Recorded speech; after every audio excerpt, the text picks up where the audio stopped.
Hello दोस्तों, नमस्कार। स्वागत है आपका अपने यूट्यूब चैनल स्टडी लाइफ में। दोस्तों, आज हम बात करेंगे संवेगात्मक विकास के सिद्धांतों के बारे में चर्चा करेंगे। पिछले वीडियो में दोस्तों हमने बात की थी कि संवेग क्या होते हैं, कितने प्रकार के होते हैं, संवेगों का विकास किस प्रकार होता है, किन किन मनोवैज्ञानिकों के अनुसार संवेगों की क्या महत्वपूर्ण भूमिका होती है। आज हम चर्चा करेंगे कि संवेगात्मक विकास के सिद्धांत क्या होते हैं, कौन कौन से सिद्धांत होते हैं। तो नंबर 1 सिद्धांत की बात करते हैं हम, दैहिक सिद्धांत।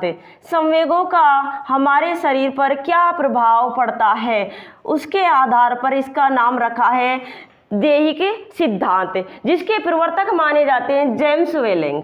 प्रवर्तक की हम बात करें तो प्रवर्तक कौन आएंगे भाई, 2 मनोवैज्ञानिक थे, एक का नाम है जेम्स और दूसरे मनोवैज्ञानिक का नाम आता है लेंग। जेम्स मनोवैज्ञानिक जो है इनका संबंध अमेरिका से आता है, यानी कि कहाँ के रहने वाले हैं, अमेरिका के रहने वाले। और लेंस जो मनोवैज्ञानिक है इनका संबंध आता है डेनमार्क से आता है। ये कहाँ के रहने वाले थे, डेनमार्क के। तो दैहिक जो सिद्धांत है, संवेगों के दैहिक सिद्धांत के प्रवर्तक माने जाते हैं जेम्स व लेंग। जेम्स का संबंध आता है अमेरिका से और लेंग का संबंध आता है कहाँ से, डेनमार्क से। इसमें होता क्या है, दैहिक का अर्थ होता है शरीर।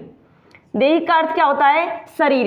यानी कि जब बालक में संवेग उत्पन्न होते हैं तो उसका शारीरिक परिवर्तन किस प्रकार से होता है, यानी कि उसके शरीर के में किस प्रकार से प्रभाव पड़ता है। जैसे कि हमें क्रोध आएगा तो हम गुस्से से लाल हो जाता है हमारा मुंह, तो ये क्या है, ये शारीरिक परिवर्तन है। यानी कि दैहिक सिद्धांत क्या है, शारीरिक परिवर्तन के कारण इसे दैहिक सिद्धांत कहा जाता है। यानी कि जो शरीर में भौतिक वातावरण है, कौन सा वातावरण भाई, भौतिक वातावरण में घटित होने वाले उद्दीपकों के द्वारा, भौतिक वातावरण में जो उद्दीपक पाए जाते हैं, क्या पाए जाते हैं, जो उद्दीपक पाए जाते हैं, इन उद्दीपकों के द्वारा बालक की भावात्मक दशा जो होती है, बालक की भावात्मक दशा में जो परिवर्तन होगा, उसी के कारण क्या होगा, बालक में शारीरिक परिवर्तन भी होता है। भौतिक वातावरण में घटित होने वाले या उपस्थित उद्दीपक जो होते हैं वो बालक में एक प्रकार की भावात्मक मानसिक दशा उत्पन्न करते हैं, जिससे कि बालक में क्या होता है, संवेगात्मक परिवर्तन और शारीरिक जो परिवर्तन होता है। कौन सा परिवर्तन होगा भाई, शारीरिक परिवर्तन होगा एक तो, और दूसरा होता है संवेगात्मक परिवर्तन। शारीरिक परिवर्तन व संवेगात्मक परिवर्तन दोनों एक साथ घटित होते हैं। दोनों एक साथ घटित किस प्रकार होंगे, शारीरिक परिवर्तन। जैसे कि बालक में संवेग उत्पन्न हुआ भय, तो बालक क्या करेगा, बालक को कोई डरावनी चीज दिखाई दी, डरावनी चीज दिखाई दी तो बालक ने यानी डरावनी ध्वनि या डरावनी वस्तु देखी तो क्या करेगा बालक, वहां से उसमें भय नामक संवेग उत्पन्न होगा। बालक को उस डरावनी वस्तु से क्या होगा, डर लगेगा। डर लगेगा तो कौन सा संवेग भाई, भय संवेग उत्पन्न होता है। अब भय जब संवेग होता है तो शारीरिक प्रतिक्रिया क्या होगी, बालक वहां से पलायन करेगा। क्या करेगा भाई, बालक वहां से पलायन करेगा, भागना प्रारंभ करेगा। तो ये पलायन और भय, भय क्या है संवेग और पलायन क्या है शारीरिक क्रिया, यानी शारीरिक परिवर्तन। ये दोनों क्रियाएं एक साथ घटित होती है, यानी कि संवेगात्मक अवस्था उत्पन्न होने पर शारीरिक परिवर्तन भी उत्पन्न होता है। इसीलिए हमने इसे क्या कहा है, दैहिक सिद्धांत कहा है। बालक वातावरण, भौतिक वातावरण में जो उद्दीपक होते हैं उनके कारण बालक में भावात्मक मानसिक दशा उत्पन्न होती है, और भावात्मक मानसिक दशा के कारण बालक में संवेग उत्पन्न होगा। संवेग उत्पन्न होगा तो बालक में शारीरिक प्रतिक्रिया भी होती है। अगला सिद्धांत आता है हमारा नंबर 2 सिद्धांत की हम बात करें तो केंद्रीय सिद्धांत। कौन सा सिद्धांत होगा भाई, केंद्रीय सिद्धांत। ये केंद्रीय सिद्धांत क्या होता है, केंद्रीय सिद्धांत के अगर प्रवर्तक की हम बात करें तो इसका प्रवर्तक कौन है, प्रवर्तक आता है कैनन व बार्ड। 2 मनोवैज्ञानिक है इसके प्रवर्तक है, कैनन व बार्ड। केंद्रीय सिद्धांत जिसके प्रवर्तक आते हैं कौन, कैनन व बार्ड नामक मनोवैज्ञानिक होते हैं। केंद्रीय यानी कि कैनन व बार्ड का मानना है कि संवेग जो उत्पन्न होते हैं व्यक्ति में, कहाँ होते हैं, मनुष्य के केंद्रीय भाग में होती हैं। संवेगों की उत्पत्ति कहाँ होती है भाई, व्यक्ति के केंद्रीय भाग में होती है। और केंद्रीय भाग के कौन से, मस्तिष्क जो होता है हमारा उसके हाइपोथैलेमस भाग में होता है। मस्तिष्क के हाइपोथैलेमस थैलेमस भाग की हम बात करें तो इसमें क्या होता है, संवेगों की उत्पत्ति होती है। कैननबार्ड का मानना है कि संवेग उत्पत्ति का कारण मस्तिष्क का हाइपोथैलेमस भाग माना जाता है, जो कि क्या कहाँ होता है, केंद्रीय तंत्रिका तंत्र में होता है। कहाँ होता है भाई, केंद्रीय तंत्रिका तंत्र में अवस्थित होता है या स्थित होता है मस्तिष्क का हाइपोथैलेमस भाग, जिसके कारण संवेगों की उत्पत्ति, किसकी उत्पत्ति, संवेगों की उत्पत्ति की हम बात करें तो ये कहाँ होता है, फिर इनकी उत्पत्ति होती है केंद्रीय भाग में होती है, मस्तिष्क के हाइपोथैलेमस भाग के कारण। अब इसमें जो शारीरिक परिवर्तन होगा, सांवेगिक परिवर्तन, यानी कि शारीरिक परिवर्तन और सांवेगिक अनुभूति दोनों की हम बात करते हैं। एक तो बालक में क्या होगा, शारीरिक परिवर्तन होगा, शारीरिक परिवर्तन। दूसरे की हम बात करें तो होता है संवेगात्मक अनुभूति। संवेगात्मक क्या होगी भाई, अनुभूति होती है। अब ये जो दोनों घटना है, शारीरिक परिवर्तन और संवेगात्मक अनुभूति, एक साथ घटित होती हैं। दोनों घटनाएं क्या होती हैं भाई, एक साथ घटित होती हैं। यानी कि जब संवेग की अनुभूति होगी तो क्या होगा, शारीरिक परिवर्तन भी होता है। केंद्रीय सिद्धांत का मानना है, जिसके प्रवर्तक माने जाते हैं कैनन व बार्ड, ये कहते हैं कि भाई बालक में संवेग उत्पत्ति का कारण मस्तिष्क का हाइपोथैलेमस भाग होता है, जो कि केंद्रीय भाग में स्थित होता है, जिसके कारण शारीरिक परिवर्तन व संवेगात्मक अनुभूति जो होती है वो एक साथ घटित होती हैं। अगला सिद्धांत है हमारा नंबर 3, जैविकीय सिद्धांत। जैविकीय सिद्धांत यानी संवेगों के विकास का जैविकीय सिद्धांत क्या होता है भाई, जैविकीय सिद्धांत, इसके प्रवर्तक की हम बात करें तो इसके प्रवर्तक आते हैं वाटसन। प्रवर्तक कौन है इसके, वाटसन, व्यवहारवादी मनोवैज्ञानिक कहलाते हैं वाटसन। जैविकीय सिद्धांत यानी कि वाटसन ने बालक में जन्म से, कौन से समय से भाई, जन्म के समय से कितने संवेग, 3 संवेग माने थे। वाटसन का मानना है कि जन्म के समय प्रत्येक बालक में 3 संवेग पाए जाते हैं। और कौन कौन से संवेग हैं वो, प्रेम, दूसरा आता है हमारा क्रोध और तीसरा आता है हमारा भय। वाटसन के अनुसार प्रत्येक बालक में जन्म के समय से 3 संवेग पाए जाते हैं, प्रेम, क्रोध, भय। प्रेम और क्रोध इनको कहा जाता है जुड़वा भाई कहा जाता है। इनको क्या कहते हैं, हमें जुड़वा भाई कहा जाता है। क्यों कहा जाता है कि एक मनोवैज्ञानिक के होप से जो परिभाषा दी है उन्होंने कि मैं और मेरा जुड़वा भाई भय, यानी क्रोध और भय दोनों एक साथ उत्पन्न होते, यानी एक साथ पैदा होते और आजीवन एक साथ ही रहते हैं। तो वाटसन का मानना है कि जन्म के समय बालक में 3 मूल संवेग होते हैं। इन संवेगों को क्या कहा है उन्होंने, मूल संवेग कहा है कि ये तीनों जो संवेग है कैसे संवेग है भाई, मूल संवेग होते हैं, जैविक संवेग होते हैं। कौन कौन से, प्रेम, क्रोध और भय। और इन्हीं के कारण क्या होता है, अन्य संवेगों की उत्पत्ति होती है। इन तीनों संवेगों के कारण क्या होगा, अन्य संवेग उत्पन्न होते हैं बालक में, अन्य संवेगों की उत्पत्ति होती है। अब ये अन्य संवेगों की जो उत्पत्ति का कारण है वो प्रेम, क्रोध, भय, 3 संवेगों को माना है। किसने माना है, वाटसन ने माना है। कहते हैं कि भाई ये है ना जो मौलिक संवेग है और इन्हीं के कारण अन्य संवेगों की जो 14 संवेग होते हैं प्रत्येक मनुष्य में, उन संवेगों की क्या होती है, उत्पत्ति होती है।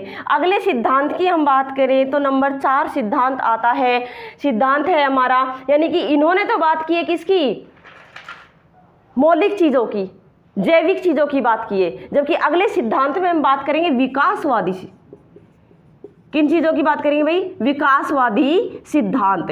विकासवादी सिद्धांत क्या होता है, यानी यहाँ तो मूल रूप से यानी कि जन्म से पाए जाते थे संवेग, लेकिन यहाँ क्या है, संवेगों का क्या करेंगे, हमें विकास करेंगे। और विकासवादी सिद्धांत के प्रवर्तक माने जाते हैं कौन, एक तो मनोवैज्ञानिक है हमारे ब्रिजेज, कौन है भाई, ब्रिजेज। और वे दूसरे मनोवैज्ञानिक आते हैं हमारे बनहम।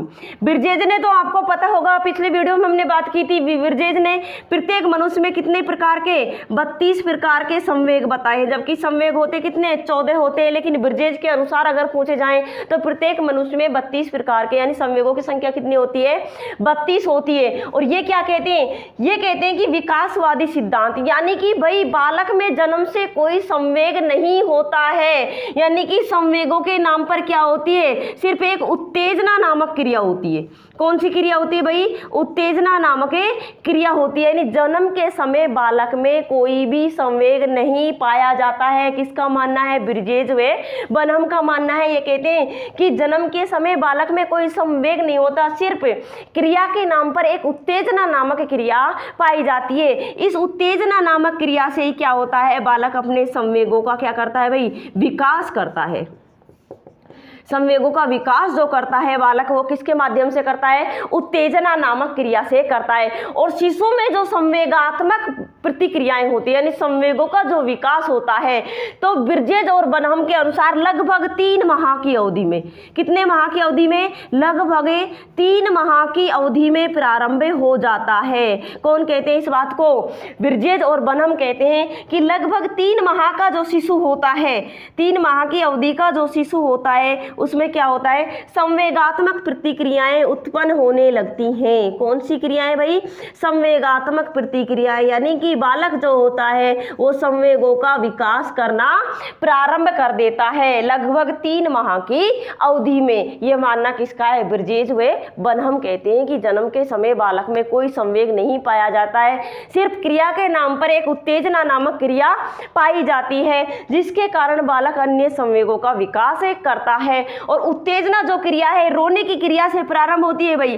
कौन सी क्रिया से प्रारंभ होती है, रोने की क्रिया से प्रारंभ होती है। ये उत्तेजना नाम जो क्रिया होती है रोने की क्रिया से प्रारंभ इसका माना जाता है। यानी जब बालक रोता है शुरुआत में तो क्या होता है, उसमें उत्तेजना नामक क्रिया प्रारंभ होती है। लेकिन ये कहते हैं कि लगभग 3 माह का जो शिशु होता है ना, वो अपनी संवेगात्मक प्रतिक्रियाओं का विकास प्रारंभ कर देता है। अगला नंबर 5 की हम बात करें तो अगला सिद्धांत आता है दोस्तों, हमारा सिद्धांत है संज्ञानात्मक मूल्यांकन का सिद्धांत। कौन सा सिद्धांत है भाई, संज्ञानात्मक मूल्यांकन का सिद्धांत आता है, संज्ञानात्मक मूल्यांकन का सिद्धांत। इस सिद्धांत को पढ़ने से पहले दोस्तों मैं आपको एक महत्वपूर्ण सूचना देना चाहती हूँ कि ये नया जो सिलेबस आया है हमारा रीट का, उसकी हम बात करें तो अब हम कुछ ही दिनों में, यानी कि आने वाले 2-4 दिनों में मैनेजमेंट की क्लास भी प्रारंभ करेंगे, क्योंकि वहाँ जो सेकंड पेपर होगा ना आपका, उसमें मैनेजमेंट का बहुत ही महत्वपूर्ण योगदान रहेगा। साइकोलॉजी के साथ साथ मैनेजमेंट भी बहुत ही महत्वपूर्ण रहेगा आपका। तो हम कुछ ही दिनों में मैनेजमेंट की क्लास भी शीघ्र आपके लिए प्रारंभ करने वाले हैं। तो आगे हम बात कर रहे थे संज्ञानात्मक मूल्यांकन का जो सिद्धांत है, इसकी हम चर्चा करते थे। संज्ञानात्मक मूल्यांकन जो होता है ये क्या होता है, इसके बारे में करें तो संज्ञानात्मक मूल्यांकन का सिद्धांत जो है, इसके हम प्रवर्तक की बात करें तो इसका प्रवर्तक आता है लेजारस। प्रवर्तक कौन है भाई इसका, लेजारस। लेजारस जो है इसके प्रवर्तक माने जाते हैं। कौन से सिद्धांत के, संज्ञानात्मक मूल्यांकन का सिद्धांत। दोस्तों मैनेजमेंट की क्लास मैं तब शुरू करूंगी तब आपके चैनल को क्या करोगे, सब्सक्राइब करोगे। तो चैनल को सब्सक्राइब कर दीजिए अगर मैनेजमेंट की क्लास आपको जल्द से जल्द शुरू करवानी है तो। संज्ञानात्मक मूल्यांकन का सिद्धांत यानी लेजारस जिसके क्या माने जाते हैं, प्रवर्तक। यानी कि मूल्यांकन क्या होता है, यानी संवेग जो होते हैं भाई, लेजारस का मानना है, लेजारस कहते हैं कि संवेग जो होते हैं इनका कार्य क्या हो, कार्यात्मक प्रवृत्ति होती है। कैसी होती है भाई, संवेग जो होते हैं ये कैसे होता है, इनका कार्य कार्यात्मक प्रवृत्ति होती है। कार्यात्मक प्रवृत्ति यानी अलग अलग तरह की सूचना। कैसी सूचना भाई, अलग अलग तरह की सूचनाएं जो है उनका मूल्यांकन करते हैं। इसका कार्य क्या होता है, अलग अलग तरह की सूचनाएं एकत्रित करना और उनका क्या करना, मूल्यांकन करना। ये होता है संवेगों की कार्यात्मक प्रवृत्ति। कौन कहते हैं इस बात को, लेजारस कहते हैं कि संज्ञानात्मक मूल्यांकन के सिद्धांत की वो बात करते हैं और क्या कहते हैं कि ये संवेग जो होते हैं इनकी प्रवृत्ति जो होती है भाई कैसी होती है, कार्यात्मक होती है और इनका कार्य क्या होता है, अलग अलग तरह की सूचनाओं का मूल्यांकन करना क्या होता है, इनका कार्य होता है। यानी अलग अलग तरह की जो सूचनाएं होती है उन सूचनाओं को एकत्रित करना और उनके प्रति व्यक्ति को प्रेरित करना, उनके प्रति व्यक्ति की प्रतिक्रियाएं उत्पन्न करना, ये किसका कार्य होता है, संवेगों का कार्य होता है। कौन कहते हैं इस बात को, लेजा रस कहते हैं। अगले हम बात करें इसके अगले सिद्धांत की, तो एक होता है जो संवेग होते हैं इनका संक्रियकरण का सिद्धांत। संक्रियकरण का सिद्धांत, ये क्या चीज होती है भाई, ये क्या चीज आ गई, संक्रियकरण, यानी संवेग जो होते हैं इनका कौन सा सिद्धांत, संक्रियकरण का सिद्धांत जो है, जिसके प्रवर्तक कौन माने जाते हैं, प्रवर्तक माने जाते हैं भाई कौन है, लिंडर्स। प्रवर्तक कौन है इसके, लिंडर्सले। लिंडर्सले क्या कहते हैं, लिंडर्सले कहते हैं कि भाई ये जो होता है कौन है, संक्रियकरण क्या होगा, यानी कि संवेग जो होते हैं वो व्यक्ति के प्रमस्तिष्क वल्क, किसकी बात कर रहा है भाई, ये संवेगों की बात कर रहा है, और किस चीज की, प्रमस्तिष्क वल्क की बात कर रहा है। यानी कि लिंडर्सले का मानना है कि प्रमस्तिष्क वल्क के संक्रियण स्तर पर निर्भर है, किस पर है, संक्रियण स्तर पर निर्भर है। इस स्तर पर क्या होते हैं भैया, निर्भर होते हैं, कौन होते हैं, संवेग होते हैं। जो संवेग है संक्रियकरण का सिद्धांत, यानी कि लिंडर्सले कहते हैं कि प्रमस्तिष्क वल्क के संक्रियण स्तर पर आधारित होते हैं, या संक्रियण स्तर पर क्या होते हैं, निर्भर होते हैं। और इनकी उत्पत्ति की हम बात करें, किसकी उत्पत्ति, अब यह आगे क्या कहते हैं, आगे कहते हैं कि भाई संवेग उत्पत्ति में हम बात करें, किसमें, संवेग उत्पत्ति की हम बात करें, तो संवेग उत्पत्ति में एक तो होता है रेटिकुलर रेटिकुलर परफॉर्मेंस, कौन सी चीज होती है, रेटिकुलर परफॉर्मेंस। दूसरा होता है हमारा थैलेमस, दूसरा कौन सा है, थैलेमस। और तीसरा होता है हमारा हाइपोथैलेमस, हाइपोथैलेमस। और एक होता है हमारा कॉर्टेक्स भाग, कौन सा भाग है हमारा, कॉर्टेक्स भाग। यानी कि बात कर रहे हैं हम रेटिकुलर फॉर्मेशन, थैलेमस है, हाइपोथैलेमस है, और जो कॉर्टेक्स भाग होता है ना, इन सब का क्या होगा भाई, इन सब का संपूर्ण योगदान होता है। क्या होता है, इनका संपूर्ण योगदान, यानी कि मिलजुल कर ये कार्य करते हैं, संयुक्त योगदान होगा, संपूर्ण योगदान होता है इन तीनों का। रेटिकुलर फॉर्मेशन, थैलेमस, हाइपोथैलेमस और कॉर्टेक्स जो भाग होता है, ये संवेगों की उत्पत्ति में संयुक्त भूमिका निभाते हैं। कौन कहते हैं इस बात को, लिंडर्सले कहते हैं भाई संक्रियकरण सिद्धांत जो होता है, इनका कहना है कि प्रमस्तिष्क वल्क के संक्रियण स्तर पर यानी कि संवेग जो होते हैं वह प्रमस्तिष्क वल्क के संक्रियण स्तर पर निर्भर होते हैं, और इनकी जो उत्पत्ति होती है, किसकी उत्पत्ति होती है भाई, संवेगों की उत्पत्ति। संवेग यानी जब उत्पन्न होते हैं तो संवेगों की उत्पत्ति जो होती है वो रेटिकुलर फॉर्मेशन है, थैलेमस है, हाइपोथैलेमस है और कॉर्टेक्स भाग का इनमें संयुक्त योगदान होता है। ये मानना किसका है, हमारे लिंडर्सले का। तो दोस्तों ये थे आज हमारे टॉपिक था, जो ये थे हमारे संवेगात्मक विकास जो होते हैं इसके सिद्धांत थे। दोस्तों अगर आपको हमारी वीडियो पसंद है तो चैनल को लाइक और सब्सक्राइब कर दीजिएगा।